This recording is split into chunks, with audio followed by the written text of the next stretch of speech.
Well, hello, everybody, and welcome to another edition of the ABA Coffee in the Park podcast. My name is Cam Milliken, and I am here with my co-host extraordinaire, Jennifer Herrick, the Executive Director of the Acheson Business Association. Hello, Jennifer. Hello, Cam. How are you today? Oh, I'm doing great. It's the Tuesday after a long weekend, and hey, it's a great day. It's a beautiful day outside. It is. It's a beautiful, I guess, fall day. Are we into fall yet? No, it's still summer. Still summer? Okay. But it's a beautiful day outside and an exciting day to be doing a podcast. And Cam, as always, we are coming to our listeners from The Where Wall are we? Coffee Roasters in beautiful downtown Acheson. Okay, can I just tell a story about that? Yeah, do. Because people think, why do you call it downtown Acheson? So one of our listeners yesterday, she texted me. She said, Cam, my mom, who's from out of town, listens to your podcast. And she came to visit me on the weekend, and she made me drive her through beautiful downtown Acheson. True story. She had to bring her to beautiful downtown Acheson. It's amazing. It is. So, folks, if you got nothing to do and you want to have the best cup of coffee you're ever going to have, come to the Wall Coffee Roasters that's located in beautiful downtown Acheson. At 27717 Acheson Road. That's right. And so that being said, if you hear some noise in the background, it's because we do this podcast live right at the Wall Coffee Roasters, right? We do. And so you hear like the of the coffee thing, and you hear people talking, and you hear people drinking coffee, and so it's kind of cool. So that's what we're doing. So tell us a little bit about our sponsors and who they are. Well, as always, we would like to thank our gold corporate sponsors, which include the My Shack group of companies, Genics and Parkland County. These individual businesses do so much for the Acheson Business Association, and we are very appreciative of all their support. Right on, and without them, we wouldn't be able to do what we do. So thank you very much. So Jennifer, this is a great day. This is a great day. Tell us about our guest today. Well, Cam, our guest today, and you know him well. I know him very well. You do? Yep. Our guest today is Mr. Wes Wall, who is the CEO, co-founder of Genics, but people have heard us talk about the gala. Wes is this year's 2024 Lifetime Achievement Award winner. Awesome. 2024 Lifetime Achievement Award. Wes, I just need to say right up front, full disclosure, Wes is also my boss. So I will try to be reserved because I need this job. I have mortgage payments and things like that. So yeah, so anyway, I've known Wes for probably 40 years, Wes, I guess. Anyway, Yep. It's about that. 40. And so it's a real privilege and a real honor to have you here today. Thank you for taking the time to be with us. Yes. So we're going to start off really easy, as I tell all of our guests. Wes, tell us a little about yourself and where did you grow up? Certainly can do that. Prior to telling you that, I just want to say the reason it's a really good day is because Leon Draisaitl signed Yes, with he the did. Edmonton Yes, Oilers Yes, he he did. for 8 years. And the people that argue about the amount of money need to park it. You pay your stars. They keep people here. People want to come and play here because they're here. So now we'll go on to my life. Right on. 18 mil, by the way. 14. 14 mil a year. 14, yeah. Which, I'd like to make 14. Anyway. Well, your boss is sitting I right know, here. he's No? sitting right Okay, here, all but right. yeah. But the sad reality is the government takes over half That's of that. right. The poor So- guy. Are you that's kidding right. me? I know. He only walks away with like 6 mil or something like that. So whatever. So- Anyway, tell us about yourself. Certainly can do that. Was born in Saskatchewan to two wonderful parents. My father was a Second World War veteran who came back, started farming, and I never was born when they were on the farm. I was born in Saskatchewan after Dad and Mom had left the farm, and Dad had become a minister. And their first stint in ministry was in a small town. Then they moved to Calvington, and then from there we went to Lloydminster.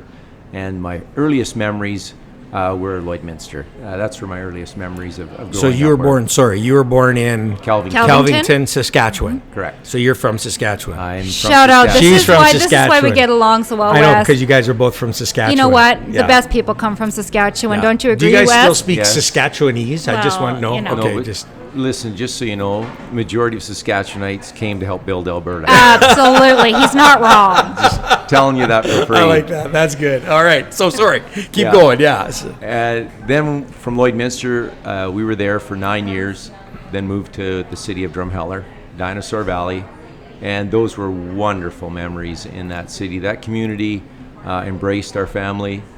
We had huge friendships that were developed there, still to this day. Go back to Drumheller, and there's a plethora of people to visit because they're just friends for life. So those were my earliest years and earliest memories. Lloydminster was a farm community that we served mostly. It became an oil town over time. But in the early years there, we were heavily based on as an ag-based community. So in the church that we were at, we spent many weekends and evenings out on the farm. It was a natural for my dad because he'd grown up on the farm, so we got exposed to agriculture. And I think that probably formed part of my desire later on in life after Drumheller to go to U of A, and it was in the Department of Agriculture. And So you're an Aggie. I'm an Aggie. Yeah. So Yeah, you left proud Drumheller. Aggies. You graduated high school in Drum. Correct. And then you came to Edmonton. Came to U of A. Came to U of A. Yeah. What Drumheller did for me is I played hockey quite extensively, but suffered a really bad injury, was out for a year, and started watching the high school volleyball team in grade 9. And grade 10 I rehabbed and joined the team in grade 11.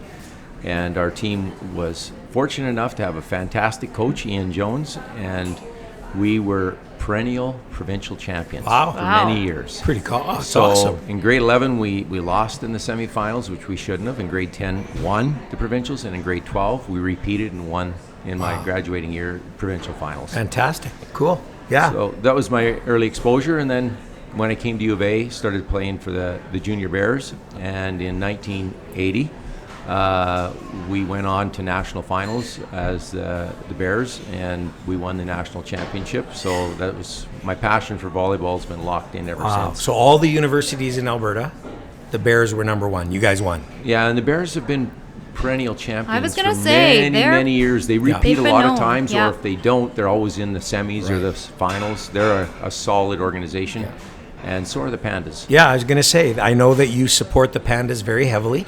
I know that here at Genics, we have a bunch of stuff that's got Pandas all over it, and I think that's pretty cool. Yeah. Yeah. So you won the national championship. What year of university was that? So that was 1980. 1980. And you were in your I was in my third year, fourth year? Second year. Second Oh, year. okay. Okay. Wow, okay. Second year. Yeah. So why agriculture? Why did you become an Aggie?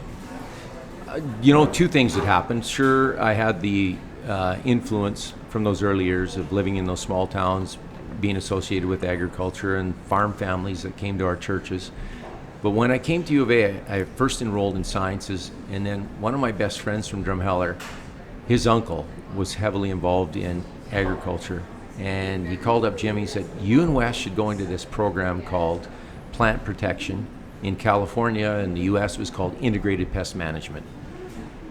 And so Jim and I were the first two graduates out of the ag department in plant protection. Wow. So Really? we studied soils, chemicals, insects, and plant pathology, which ironically turned out to be exactly what Genics Yep. has been Yes. built Your life on. work. Is all of that understanding and learning of all those combinations of chemicals, insects, pest control, all of those things have become instrumental in almost every product that's been developed here. Right. Wow. That's amazing. It is amazing. Yeah, pretty incredible. So Wes, you were doing that. You were playing volleyball. You were in second year university. Now, I've heard through the grapevine that you started out doing a summer job and you were out testing poles. Correct. So I would go back to Drumheller my first 2 years that I was in school, and my dad had gained a good reputation in that town in how he operated and ran the church as far as the business community is concerned. The mayor of Drumheller lived across the back alley from us, and he happened to be also the superintendent of, back then, Alberta Power, which today is known as Atco Electric. Right. And he said to my dad, does your son need a summer job? And Dad said, yeah. I said, okay, send him down. And so I went to Alberta Power, had the interview, and the interview didn't seem to go that well, but as I was leaving, I was passing by his office, and he said, so Wes, how'd it go? I said, well, he said he doesn't have any room. He said, no, he does have room. Go get a pair of work boots and gloves, show up at the office Monday morning, you have a job. Wow, that's So- amazing. So you better just briefly explain to people, Yep. because when you say testing power poles, most people would have no idea what that means. Tell us briefly, what is that? Certainly. So testing wood power poles involves sound testing with a hammer And you can, as you train your ear, you will figure out where there are hollow pockets and decay pockets or rot.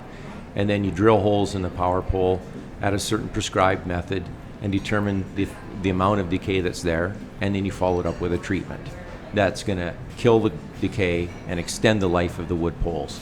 Plus you find the failures so that there aren't these failures that are going to cause power outages, because these power lines travel all over the province in different locations. So Right. testing So the poles thing is is sounding you- and drilling utility wood Right. So utility the thing poles. is that the pole decays or rots, it eventually is going to come down. Absolutely. Take a line down with it. Power goes out. Yes. Costs a bunch load of money to fix it. Correct. Right. Yeah. So you were preventative in all that. Correct. Yes. Okay. So got my training on the job. The first year I worked there, and the second year, then the opportunity came up where they said, "Wes, you've worked for us, but we're going to contract this service out, and there's the guys in Peace River and Grand Prairie are retiring from doing that. They're older gentlemen." So I started a company in 1981 and went up there and started on the first contract testing utility poles in Grand Prairie and Peace River. Wow. That's incredible. It is. I didn't know all that. I've known you 40 years. I didn't know all that story, but that's amazing. I mean, and I remember, so we always tell this story. I remember way back when you first started.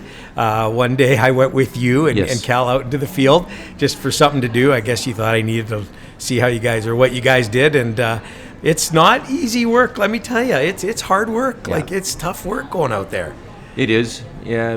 It's not a romantic job No, by any no, stretch not of at all. imagination. Requires a lot of manual labor.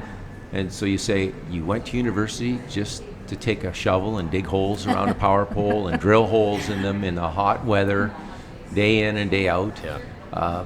But it's a very rewarding job because you can see your progress as you go Right. through the day. And when you drive back past that mile or 2 miles of line that you worked on and you've made progress, it's got satisfaction. Right. So you did that for your summer jobs. What did you do when you graduated university? So I'll just tell you this, prior to graduating and during university, there were some projects that needed emergency work done. So I went and would get permission from my professors, and we'd leave for 2 to 3 weeks at a time, go test poles. Really? And and then come back and try and catch up. And that happened on 2 or 3 occasions. So what did your professors think of this? They were okay with it. Some of them were shocked. My entomology professor did not believe me that carpenter ants would create galleries and live inside of wood utility poles. Only trees and rotting wood. So when we actually brought him back evidence of that, we actually did a presentation for our entomology class, Jim Kalpus and myself. He went on to get his PhD in agriculture and worked with Ag Canada and Alberta Ag for years. And we did a presentation and proved that. He was absolutely shocked. Wow. And so your question again was? Well, no, I just find it amazing that your profs would say, "Yeah, go spend 2 weeks out weeks, there, there you and go." come back." And I know where this is going, so I can now see kind of how this is all coming together. But I think that's pretty amazing. My profs never said go take 2 weeks and do anything. Well, these professors, a lot of them in the ag community. Yeah. They had a lot of ag students coming there. Just think about harvest time and the pressures that go on there, and then seeding time. I mean, now, mind you, that happens typically right after spring exams or final exams, but fall time could be pretty intense. So sometimes ag students, they were very gracious with them. Yeah. We had a very understanding dean, and a lot of the faculty came out of the ag network. So they had a good understanding for that. So there was more grace given by them than probably in another department. Right. So you finished school. Yes. All done. Yep. Now what? So as I was finishing school, one confession I can make, I'd skip botany lab every Friday afternoon to go meet my now wife, but she was my girlfriend then. She went out to train her horse every Friday afternoon. She had a young horse. I still passed that course. I did fine. Anyway, full confession there. But our ag department got So tired much of, could be said. Yes, But it's best there we just go. not to. Our ag department got tired of some of these external faculties that we would have courses with, and internalized a lot of them. Right. Because the value proposition wasn't there. So right after school, as I got out, the company was starting to grow, and instead of it being summer, we were doing, as I said, some projects in the fall. We then landed a project doing the city of Calgary's utility poles. We took over almost all of the ATCO electric system, so several regions. So we had Peace River, Grand Prairie, Bonnyville, Drumheller, Lloydminster. So now it became more of a bigger entity Yeah. and a lot more work that was involved. But as we were doing that, and while I was in the last 3 years of school, I would always check with my profs and say, the chemicals that have been used historically are nasty. Like, they're pretty corrosive, they're hard to deal with. And so we started on a development path back then. And literally after, so I want to say in 1989, so we started the company in 81, finished school in 85. From 85 to 89, we started looking at developing new technology and new products. Wow. So while we were doing the physical test and treat contract, we then started to investigate IRAP programs. And you met Cam Kashmir Gill. Yes, yeah. Who was met with him the as well. National Yeah. Research Council. We had breakfast with him a week or so ago, yeah. And he advocated very aggressively, as we found out now, didn't know that back then, because he's retired, so he, open disclosure, he advocated, they said, oh, we don't believe that you can make dissolvable glass. That's a preservative. And that was our first product. Right. So he helped fund that.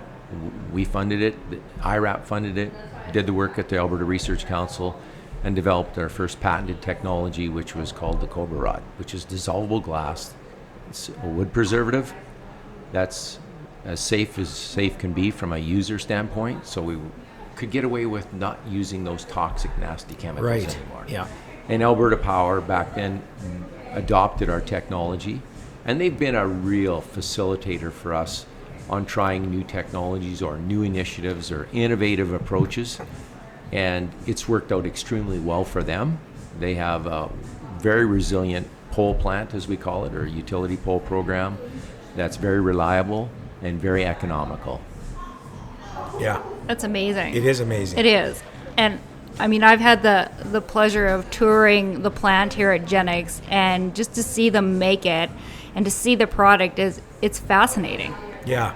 I mean, I came to work for you 8 years ago, but we've known each other. We've been best of friends for many years. But you drive by power poles every day. You just drive by them. You don't really think much of them other than they're holding wires to provide power. But there's so much more that goes on, and you've explained a little bit about that.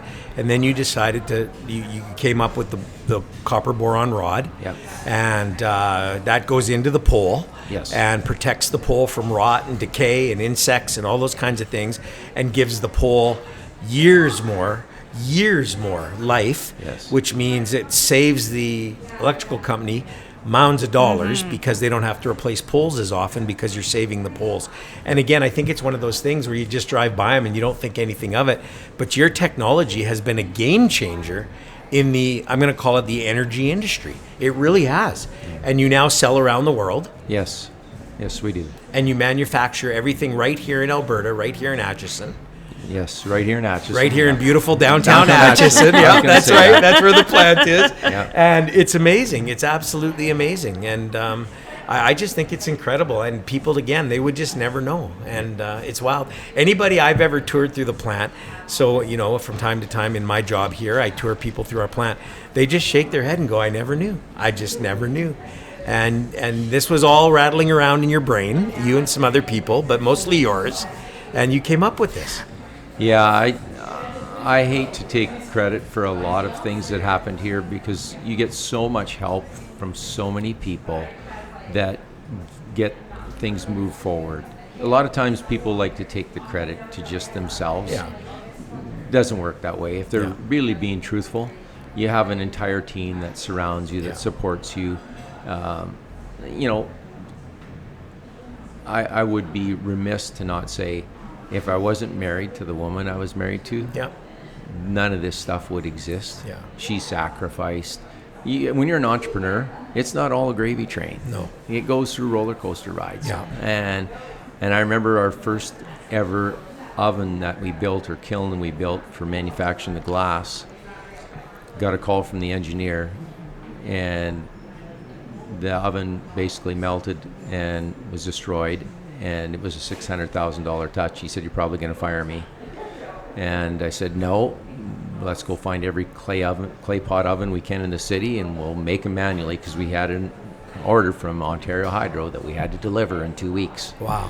And it was new technology. And so you test your metal at times, and it tests your finances Yeah. at times. Yeah. And so my wife lived extremely economically and ran the household extremely well, Yeah. or we wouldn't be where we are. Absolutely not. Kim's an amazing lady. She really is. Not. Yep. I'll just add this part too, and then Jennifer will have a great question. But you were away for the whole week, all summer long. You Yep. were away. You came home on weekends. Yep. Because that's when we always hung out on Yep. weekends. But you were gone. Yep. All week, back Yes. out into the field after the weekend for from April Yep. till October, probably. Right? You were gone. Yeah, usually I'd get back in September because when kids Right, were in kids school. back But when they were younger, it was Yeah. a little bit longer. But sometime when we hit that September time, it was time to hunker down. And as we grew, we were able to add some employees that could finish those things off. But in the early years, it was just my brother and myself. Yeah. Away you went. And ironically, he didn't start with me. He came along partway into the journey the first year. He had an injury. He was doing framing and pouring basements and tweaked his ankle. I said, why are you doing that? Why don't you come join me? So we formed the company the following year. Come do an easier job. Not. Yeah. But yeah. Yeah. And I think, you talked about the Cobra rods, but you've done so much more. You've been instrumental, Wes, in doing so much more cool things. So many different research and development pieces. Talk a little bit about that, and maybe a bit about the Fire Mesh product, because I think that is phenomenal. Fire Mesh is amazing. Yeah.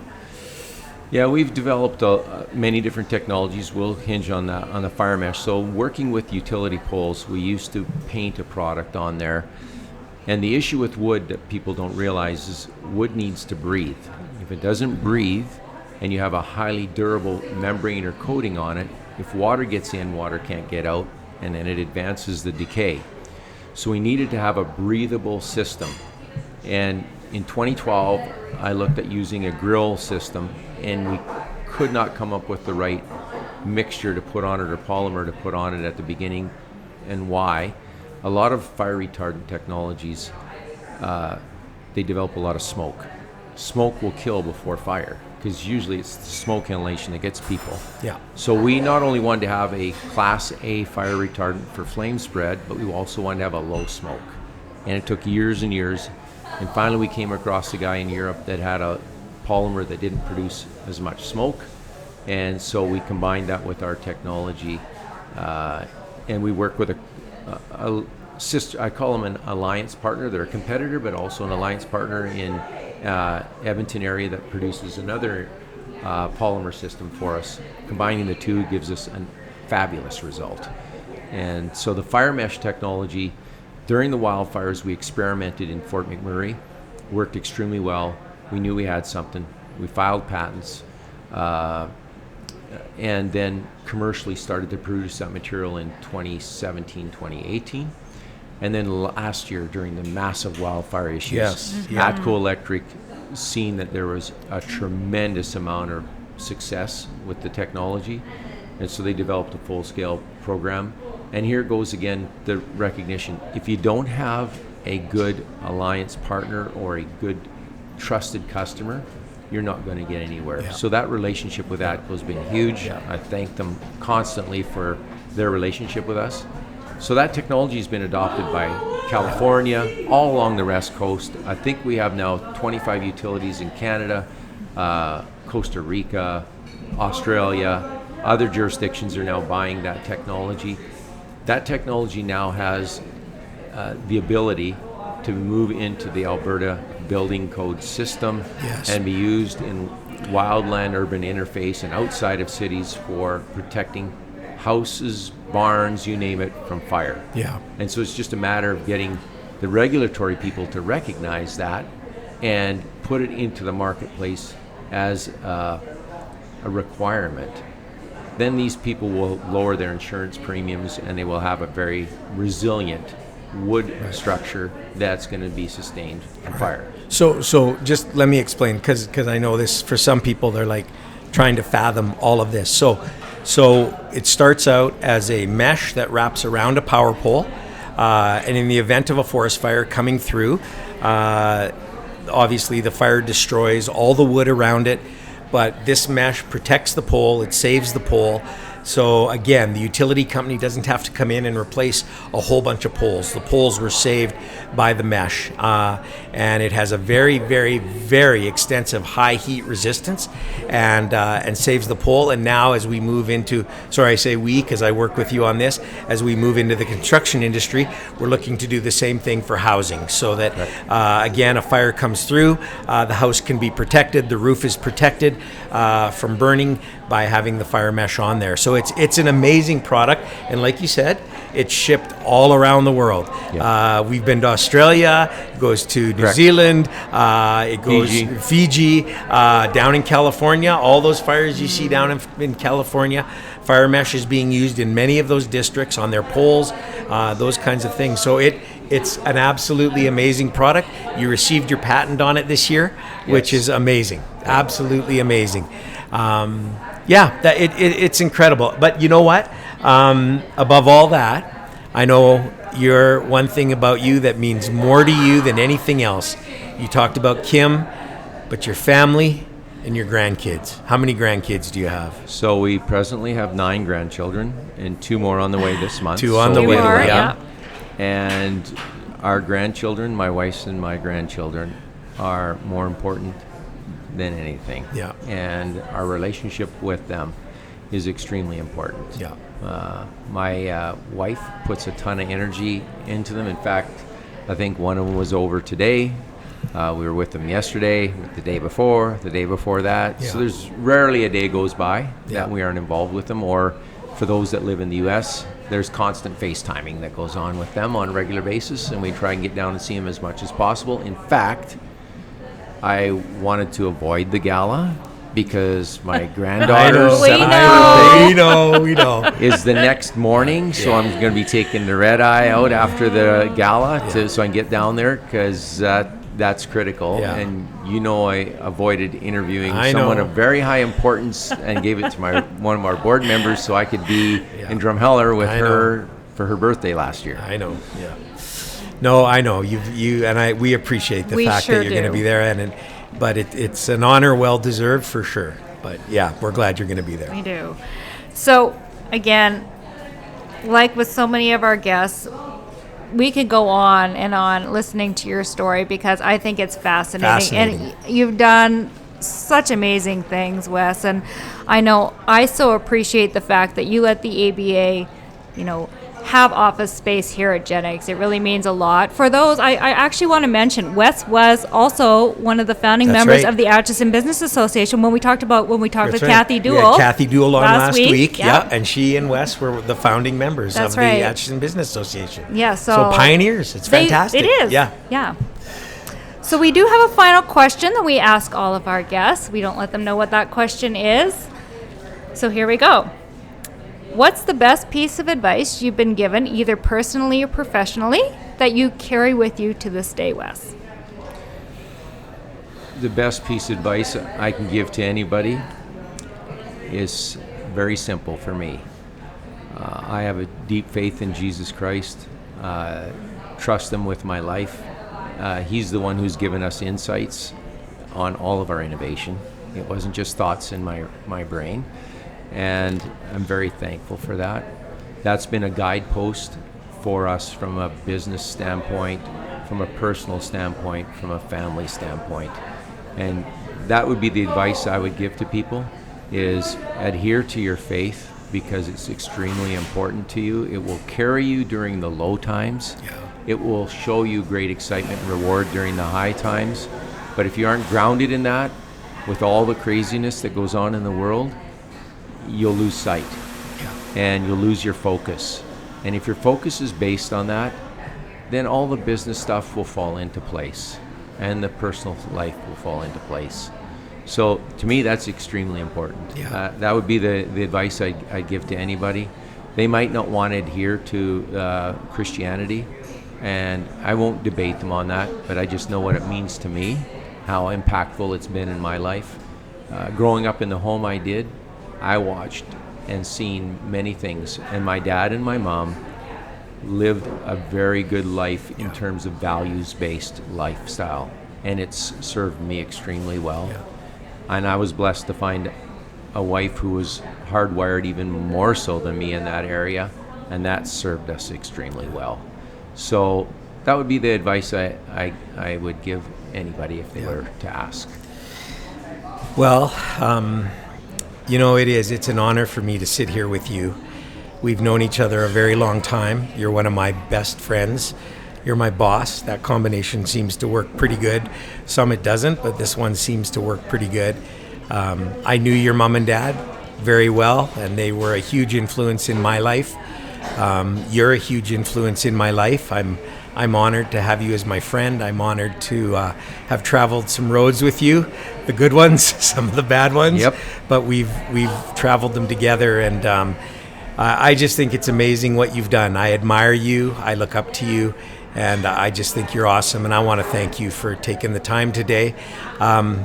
The Lifetime Achievement Award is well deserved, in my opinion. I know you kind of shake your head at that a little bit, but it is. And so, just for reference sake as well, Wes is the father of Michael, who owns The Wall Coffee Roasters. That's in right. Beautiful downtown Acheson. And right downtown Acheson is Michael, and Wes is Michael's dad. So, and one other thing I want to say, if you ever get to see where we do this podcast here in the Wall Coffee Roasters, we do it right in the corner, and I'm sitting right now on some old church pews that came from one of your dad's churches. Drumheller. Yeah. And it's just kind of cool and kind of unique. So I wouldn't know they were giving those away, but are selling them off. And my wife said, Wes, you better go down there and pick them up. Yeah.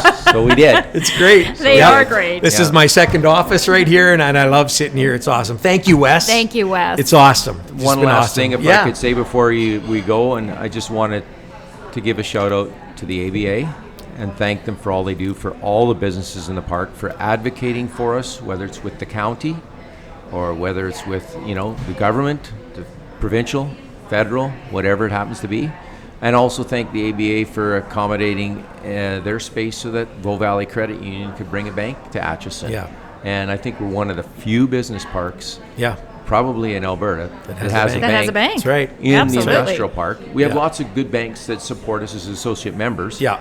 But this one actually physically chose It's to in Acheson. reside Yeah. here next door to Jennifer, which Right. is fantastic. So I want to thank the ABA for accommodating. Well, Jennifer Herrick, extraordinaire. Yeah. Executive Director of the Acheson Business Association. It's awesome. Thank Jennifer, tell us about some things. We got something cool coming up.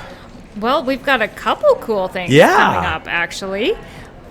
So this podcast, for those that will be listening, will be on a Thursday. And if you happen to turn it on at noon and you're in the area, why not stop by a real life coffee in the park, That's not the right. podcast, No. but a coffee in the park at the Acheson Business Association parking lot. Again, we are attached to the Wall Coffee Roasters at 2771 Acheson Road.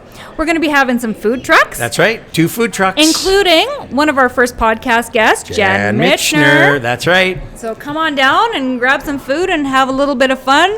Say hello to your friends and neighbors. We're calling it the Welcome Back from Summer. Maybe not for the students, but for the parents. Yeah, hey, for welcome sure. back. Yeah, come and grab some food out of one of the food trucks. It'll be awesome. Absolutely. We are also having the awards gala, which Wes will be receiving the Lifetime Achievement That's right. Award Saturday, September 28th. Limited tickets, so get your tickets today. I think it's going to be a great evening. Visit achesonbusiness.com to secure those tickets. And Cam, we have something else exciting that That's we want right. to share. This is our first ever. We're doing this. This is our first ever. So, in light of the fact that we have reached over 10 episodes, this is number 11. Number 11. And over 1,000 downloads. Oh, well over. Well over 1,000 downloads. Yeah. We're going to be running a contest. That's right.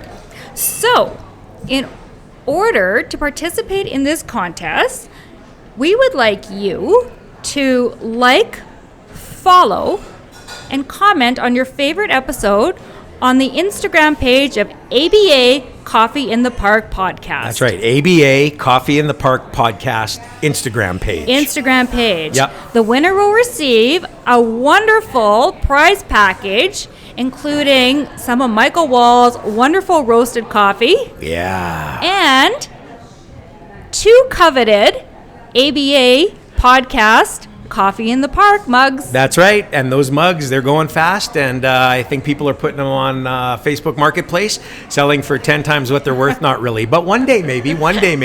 Yeah, so you're going to get some coffee. You're going to get an ABA mug. And if you want to come down and pick it up in beautiful downtown Acheson, if you win. If not, we can send it to you. And so one more time, what do they have to do? They have to like our, they have to follow, and comment on their favorite podcast episode on our ABA Coffee in the Park podcast Instagram page. Right on. So there you have it, folks, and hopefully you'll be able to do that, and you have a chance of winning some great coffee and some mugs. Hey, thanks everybody for listening today. Remember, tell your friends, tell your enemies, tell everybody about ABA Coffee in the Park. Wherever you get your podcast, they drop every Thursday at noon. Subscribe so that you know it's always coming. Thanks everybody. See you next time. See you next week.